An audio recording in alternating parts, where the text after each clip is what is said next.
বন্ধুরা, আপনারা কি জানেন গোমাতা সমস্ত নারী জাতিকে কি অভিশাপ দিয়েছিলেন, যার কারণে আজও সমস্ত নারী জাতিকে সেই অভিশাপ ভুগতে হচ্ছে। গাভীর এমনই একটি অভিশাপ যা এড়ানো যায়নি। বন্ধুরা, আসুন জেনে নেই কি ছিল সেই অভিশাপ। এক সময়ের কথা, যখন ভগবান শ্রীকৃষ্ণ দ্বারকার সিংহাসনে বসেছিলেন, তখন দেবর্ষি নারদ ভগবান শ্রীকৃষ্ণের কাছে এসে বলেন, হে ভগবান, আজ আমি নিত্য জগতে ভ্রমণ করছিলাম।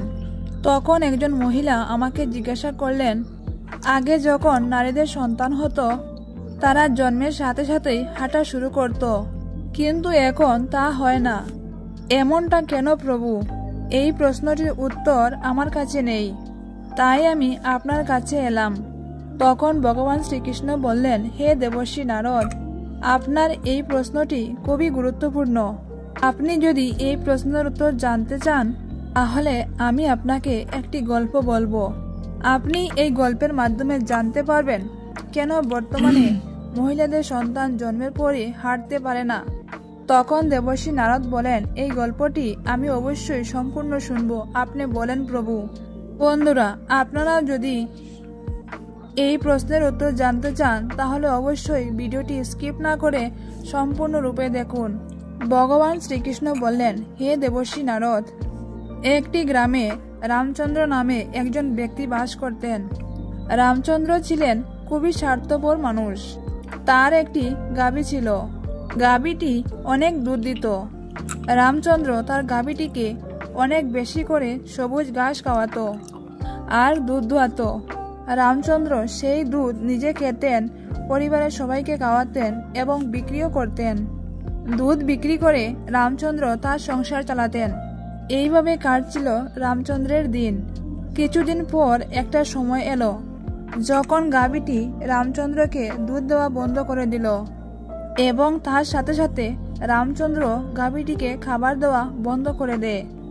এরপর এমন একটা দিন এলো যখন রামচন্দ্র গরুটিকে লাঠিপেটা করে বাড়ি থেকে বের করে দেয় এবং জঙ্গলে রেখে দিয়ে আসে। এখন সেই গরুটি একা হয়ে যায় এবং একা একা বনের এদিক ওইদিক ঘুরে বেড়ায়। ঘুরতে ঘুরতে একদিন সে জঙ্গলে নির্মিত একটি মন্দিরের কাছে এসে পৌঁছায় এবং ভগবানের কাছে প্রার্থনা করে বলে, হে ভগবান, তুমি আমাদের গরুর জনিতে জন্ম দিয়ে কেন এত বড় অন্যায় কাজ করেছ? 84 লক্ষ জন্মের মধ্যে মানব জন্ম হলো শ্রেষ্ঠ জন্ম, তবুও তারা কত পাপ করে এবং অপকর্ম করে। গরুটি আরও বলে, আমি যতক্ষণ দুধ দিতে থাকলাম ততক্ষণ সে আমাকে তার বাড়িতে রাখলো এবং যত্ন করে খাওয়ালো, এবং আমি যখনই দুধ দেওয়া বন্ধ করলাম সেই মুহূর্তে সে আমাকে বাড়ি থেকে বের করে দিল। এখন আমি এইদিকে ওইদিকে ঘুরে বেড়াই। এখন আমি জঙ্গলে জঙ্গলে ঘাস খেয়ে নিজের পেট ভরাই। হে ভগবান, আপনি যে সর্বোত্তম জিনিসটি সৃষ্টি করেছেন তা অত্যন্তই স্বার্থপর এবং লোভী। এরপর ভগবান শ্রীকৃষ্ণ বলেন, বেচারা গাভী ঘুরতে ঘুরতে একদিন রামচন্দ্রের বাড়ির সামনে আসে। রামচন্দ্র আবার তাকে লাঠি দিয়ে মারতে মারতে জঙ্গলে দিয়ে আসে। এইভাবে কিছুদিন কেটে যায় এবং গাভীটি আবার গর্ভবতী হয়। গাভীটি গর্ভবতী হওয়ার পরে একদিন একজন নারী জঙ্গলের মধ্যে দিয়ে যাচ্ছিলেন। মহিলাটি গাভীটিকে দেখে ভাবল, আমি এই গরুটিকে আমার বাড়িতে নিয়ে যাব, আর যখন সে বাচ্চা প্রসব করবে তখন সে আমাকে দুধ দেওয়া শুরু করবে। তারপর আমি সেই দুধ পান করব এবং আমার পরিবারের সদস্যদের খাওয়াবো এবং বিক্রিও করতে পারবো। এই বলে মহিলাটি তার স্বামীকে গরুটিকে ধরে নিয়ে যাওয়ার জন্য ডাকতে গেল। এরপর মহিলাটির স্বামী যখন সেখানে উপস্থিত হয়, ততক্ষণে গাভীটি সেখান থেকে পালিয়ে যায়।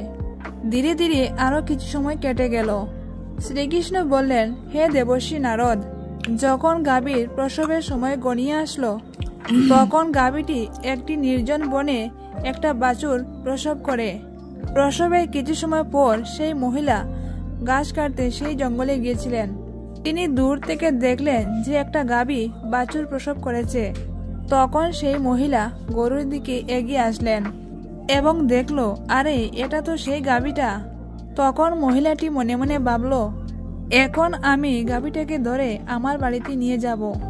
তখন গরুটি মহিলাকে একটি উপকার করতে বলল। গরুটি বলল, আজকে আমার সন্তানের জন্ম হয়েছে, এখন সে ভালো করে হাঁটতে পারে না। যদি তুমি তাকে আমার কাঁধে তুলে দাও তাহলে আমি আমার বাচ্চাকে নিরাপদ জায়গায় নিয়ে যাব, কারণ বাচ্চাটি 4 মাস পরে হাঁটতে পারবে। এরপর ভগবান শ্রীকৃষ্ণ বলেন, হে দেবর্ষি নারদ, আগে এমনটা ছিল না। আগে গরুর বাছুর জন্মের 8 মাস পরে হাঁটতে পারত। এরপর দেবর্ষি নারদ বললেন, তারপর কি হলো? মহিলাটি গরুটির কথা শুনে জুড়ে জুড়ে হাসতে লাগলো এবং বলল, তোমার সন্তান এত নোংরা অবস্থায় পড়ে আছে, আমি তোমার সন্তানকে কেন তোমার কাঁধে তুলে দেব? এই বলে গাভীর সঙ্গে মজা করতে করতে সে সেখান থেকে চলে যায়। এই সময় গাভীটি নিরুপায় হয়ে তার নিজের সন্তানকে নিজের কাঁধে তুলতে পারেনি। তাই সেই মুহূর্তে গাভীটি অনেক দুঃখ পায় এবং সেই মহিলাকে অভিশাপ দেয়। অভিশাপ দিতে গিয়ে তাকে বলে, এখন যেমন তোমাদের সন্তান জন্মের পরেই হাঁটা শুরু করে, কিন্তু আজকে আমি নারী জাতিকে অভিশাপ দিচ্ছি, এখন তোমাদের সন্তান জন্মের 10 মাস পরে হাঁটতে পারবে। আর আমার সন্তান আজকে হাঁটতে পারছে না, কিন্তু আজ থেকে সমস্ত গরু জাতির সন্তান জন্মের পরেই হাঁটতে পারবে। এরপর ভগবান শ্রীকৃষ্ণ বলেন, হে দেবর্ষি নারদ, গাভীর এই অভিশাপের কারণে এখন মহিলাদের সন্তান জন্মের পরেই হাঁটতে পারে না। সত্যযুগে সুখদেব জন্মের পরেই নিজের পায়ে হাঁটতে শুরু করেছিলেন এবং বেদব্যাসও জন্মের পরেই নিজের পায়ে হাঁটতে পেরেছিলেন। এটা ছিল সত্যযুগের কথা, কিন্তু কলিযুগে সেটি আর হয় না। কলিযুগে সন্তানদের হাঁটতে নিজের পায়ে কমপক্ষে 10 মাস সময় লেগে যায়, কারণ গরুটি সমস্ত মহিলা জাতিকে অভিশাপ দিয়েছিল। সেই থেকে সমস্ত নারী জাতির সন্তানরা জন্মের পরে হাঁটতে পারে না। গরুর অভিশাপের কারণেই 9 থেকে 10 মাস পরে বাচ্চারা হাঁটতে পারে এবং একটি গরুর বাছুর জন্মের সাথে সাথেই হাঁটতে পারে। তো বন্ধুরা, আজকের মতো ভিডিওটি এইটুকু। ভিডিওটি যদি আপনাদের ভালো লাগে তাহলে একটা লাইক করবেন এবং কমেন্ট বক্সে আপনাদের মূল্যবান মতামত জানাবেন। এবং যদি চ্যানেলে নতুন হয়ে থাকেন তাহলে অবশ্যই সাবস্ক্রাইব করবেন। এবং ভিডিওটি সম্পূর্ণরূপে দেখার জন্য আপনাদের অসংখ্য ধন্যবাদ।